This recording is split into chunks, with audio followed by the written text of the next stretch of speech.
So, good afternoon, distinguished panels, professors, teachers, colleagues, and all my dear student friends. After a long year, I'm standing before so many teachers and professors at the same time, so I'm a little nervous. So please bear with me. And pardon my ignorance on this subject. I know very little about this. And also excuse my audacity if I challenge somebody's thought. So with that, I'll just like to share and share with all of you what I feel about technology. And I'll try to do best in the 5 minutes I have.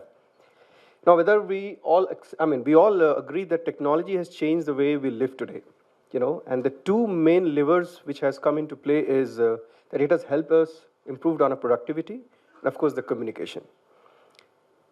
And how do we do this? How this has happened? Mostly internet and the connected devices which are with internet. This has really changed the way we live today. By living, I am reminded of, in earlier days, even when I was growing up, not so long back, we used to have these discussions on what kind of lifestyle we will have. We will have rural lifestyle, we'll have semi-urban lifestyle, we will have urban lifestyle. But allow me to say that slowly we have shifted towards a digital lifestyle. And people, any part of the country, anywhere, are together today connected. I just recently, maybe a couple of days back, I read or I heard on news, I don't remember, that almost 1,000 gram panchayats are going to have free Wi-Fi hotspots. Now, don't tell me people in villages do not understand technology. If they can understand, so can all the institutions and the organization can understand at the same time. So we all are responsible to carry out how this partnership happens, and we don't have to blame only IIMs for that, right? Okay, having said that, I have few data to share with all of you. And this data may not be very current, but I was just going through some papers, and I found very interesting. Flickr, it has over 4 billion photos on its site. If you look at YouTube, I'm just talking about the power of technology. Over 1 billion video is served every day. It's every day. iTunes, 140,000 podcast. Facebook, over 500 million profiles. Google's close to 300 million website. Twitter's over 28 million tweets per day. Gmail's 100 trillion mails per day. And as I share this data with all of you, it's already stale because a minute has passed and a lot of action has already happened there.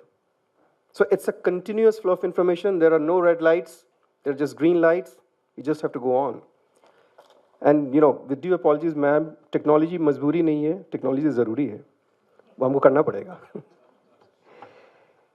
Now that made me think that, who we are talking about. Are we talking about ourselves? We are into our young, let's say, early 30s, late 40s, late 30s. But anyway, 40s are like 20s, so don't worry about that. Look at the toddlers, look at the students. How are they? What's the typical profile for them? Again, I went through some study and I found, and again, we can question that. We can question them on, is it really their profile? But, more or less, this is the profile they have. We have questioned multitasking for ages. Multitasking is not good, or whether it is good, we don't know. But they're adept at multitasking, They have their earphones, they have their, messages on mobile, and they're also doing some other activities.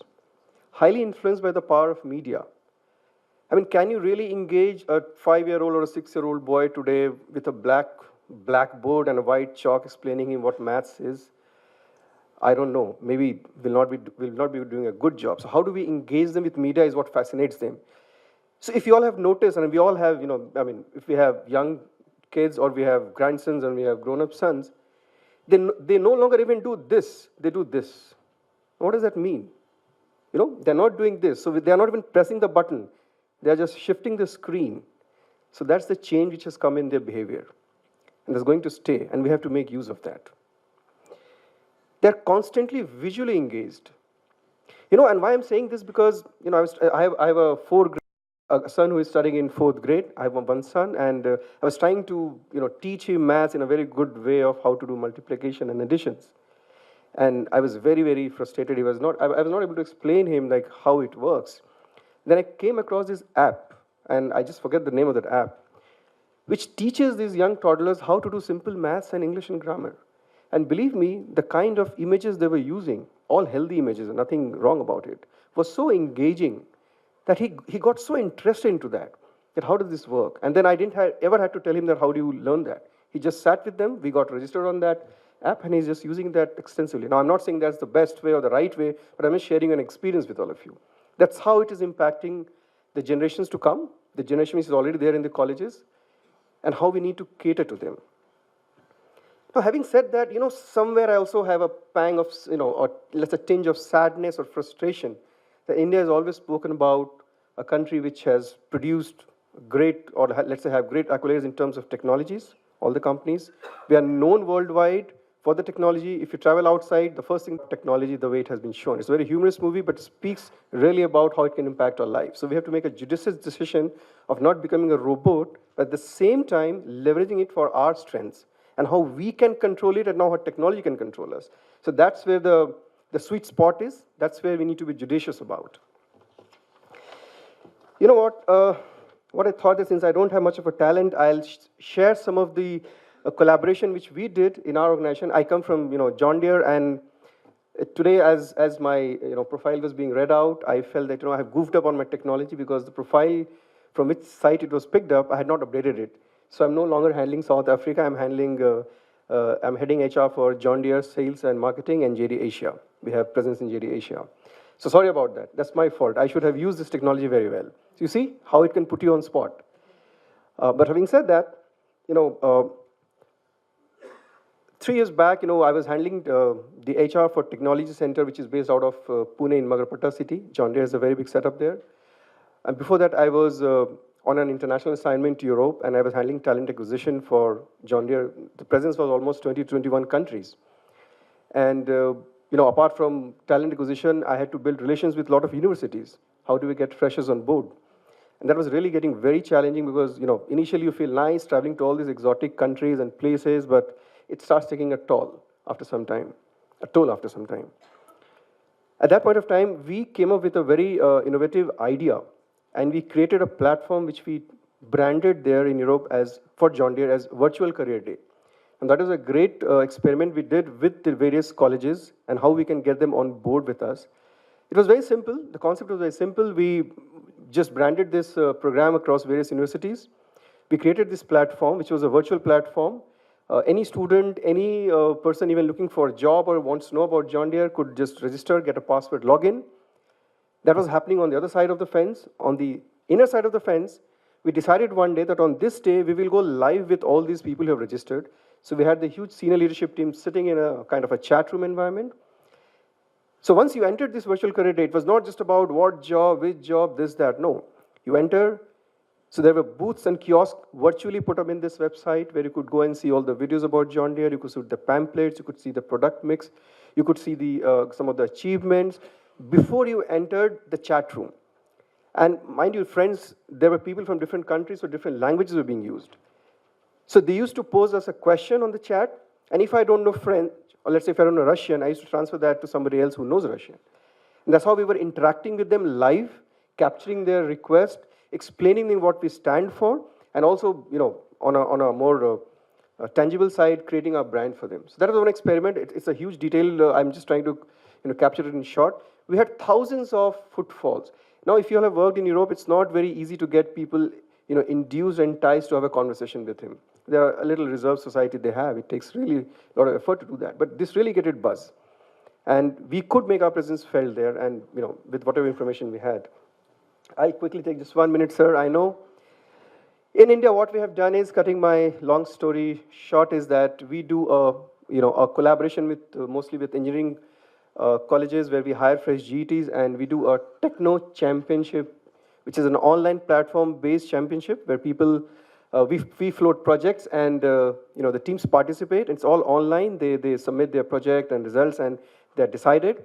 So this creates branding for us, as well as we give them an insight of, in spite of being a tractor and a harvester combined company, which is not at the top end of a car automotive company, we still have so much of technology to drive for. So the message does get driven when we talk about that. Apart from these things, in a day-to-day normal interaction for our employees, because see, our organization is also a learning college for everybody. I don't think just the institution.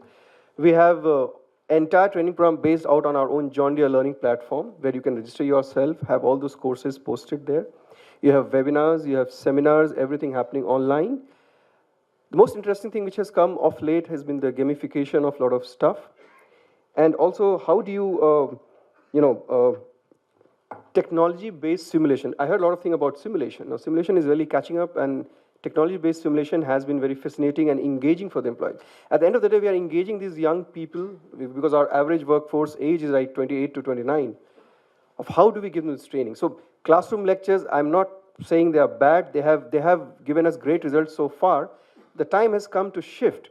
And I do not put a value system that only younger generation can handle this. I think even somebody who's interested in technology can handle it. And recently I was really, Amitabh Bachchan keeps shocking us by his achievement. Recently he went live on Facebook. I mean, that's something commendable that even at this age he has this hunger for technology, because that's what he understands the potential of the technology, how we can do that. So not to be blamed to anybody, we both need to partner. The university needs to change the way they're teaching, have more interactive sessions, any part of world, any part of country. So we have a lot of online MBA programs which we are, taking help of for our own colleagues and students. Similarly, they can get linked with us through technology. Would like to conclude, traditional mindset at some point of time changes. Nothing wrong in that. Change, as we say, is permanent, and resistant change is something which never changes. So let's change that. And with all due respects to all teachers and professors, technology cannot replace teachers, but it can only help them deliver better. Most importantly, engage the generation they want to be. So with that, I hope I still overshot my time, but I would like to thank all of you for having me here. It was wonderful learning from all of you. Thank you very much.